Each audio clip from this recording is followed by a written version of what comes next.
CR પાટીલની મહારાષ્ટ્રમાં પ્રચંડ વિજયને લઈને પ્રતિક્રિયા સામે આવી હતી। એમણે કહ્યું કે મહારાષ્ટ્રની જીત અપેક્ષિત હતી। મહારાષ્ટ્રમાં ભાજપનું રોડ રોલર ફરી વળ્યું છે। ભાજપનો ભવ્ય વિજય થયો છે, જ્યારે ગુજરાતની વાવ બેઠક પર યોજાયેલી પેટા ચૂંટણીમાં ભાજપના ઉમેદવાર જીતી ગયા છે, જેથી ગુજરાત ભાજપ પ્રદેશ અધ્યક્ષ CR પાટીલે પોતાની પ્રતિક્રિયા આપતા કહ્યું હતું કે લોકો હવે વિકાસને સ્વીકારી રહ્યા છે। દેશના હિતને નુકસાન કરનારાઓને મતદારો જાકારો આપી રહ્યા છે। વિકાસના પથ પર અને મોદીજીના નેતૃત્વને ફરીથી એકવાર લોકોના આશીર્વાદ મળ્યા છે।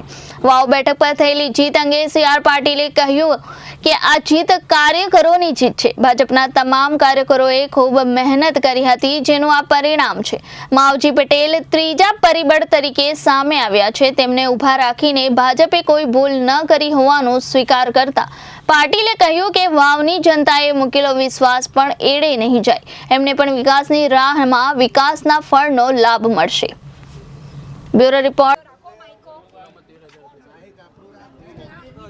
ઠાકોર 10 સાઉન્ડ પૂરા થશે એટલે એને પછી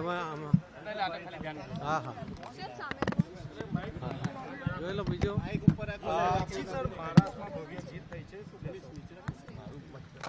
મહારાષ્ટ્રની જીત બિલકુલ અપેક્ષિત હતી। માનનીય પ્રધાનમંત્રી શ્રી નરેન્દ્ર મોદી સાહેબમાં આખા દેશને વિશ્વાસ છે, એ રીતે મહારાષ્ટ્રના મતદાર ભાઈ બહેનોને પણ વિશ્વાસ છે, અને એના કારણે જે લોકો અનૈતિક જોડાણો કરતા હતા, NCP, શિવસેના અને કોંગ્રેસ, આ તો એક અનૈતિક જોડાણ છે। એવા જોડાણો કરીને પોતે સત્તા હાંસલ કરવાનો પ્રયત્ન કરતા હતા, એ બધા એમનો પનો આજે ટૂંકો પડ્યો છે। એમનો અસ્તિત્વનો સવાલ સામે આવીને ઊભો છે। તો આ વરસાદી ટોપની જેમ જે નીકળી પડતા પક્ષો, જેને સત્તા હાંસલ કરવા માટેના એમના જે પ્રયત્નો, એ મહારાષ્ટ્રની મતદાર ભાઈ બહેનોને પોતે એમને જવાબ આપી દીધો છે, અને એમને લોકોમાં કયા પ્રકારની છાપ છે, એમણે કરેલો વિશ્વાસઘાત એ પણ લોકોએ જોયો છે, અને એનું પરિણામ એ આપણી સામે છે। માનનીય પ્રધાનમંત્રી શ્રી નરેન્દ્ર મોદી સાહેબના નેતૃત્વમાં જે મહાયુતિ બની, એની ભવ્યથી ભવ્ય જીત એ આજે શક્ય બની છે। એના માટે હું મહારાષ્ટ્રના સૌ મતદાતા ભાઈ બહેનોનો આભાર પણ માનું છું, એમને અભિનંદન પણ આપું છું, અને મોદી સાહેબને અને સૌ ભારતીય જનતા પાર્ટીના આગેવાનોને પણ ખૂબ ખૂબ અભિનંદન આપું છું।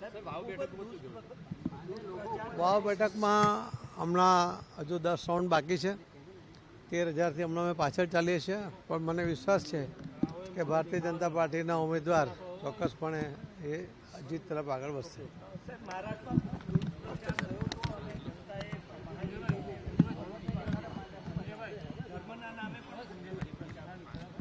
મહારાષ્ટ્રમાં ઘણા બધા મુદ્દાઓ પર પ્રચાર અપ્રચાર એ કરવાનો પ્રયત્ન કોંગ્રેસ, NCP અને ઉદ્ધવ ઠાકરેની શિવસેનાએ કર્યો, પણ છતાં એમના બધા જ પ્રયત્નો એ નિષ્ફળ ગયા છે। લોકોએ પોતાનો એમના માટેનો મત એ આજે પ્રગટ કરીને એમને એમનું સ્થાન બતાવી દીધું છે। ધન્યવાદ। Reporter Arvind Rathod, Janadesh news, Surat.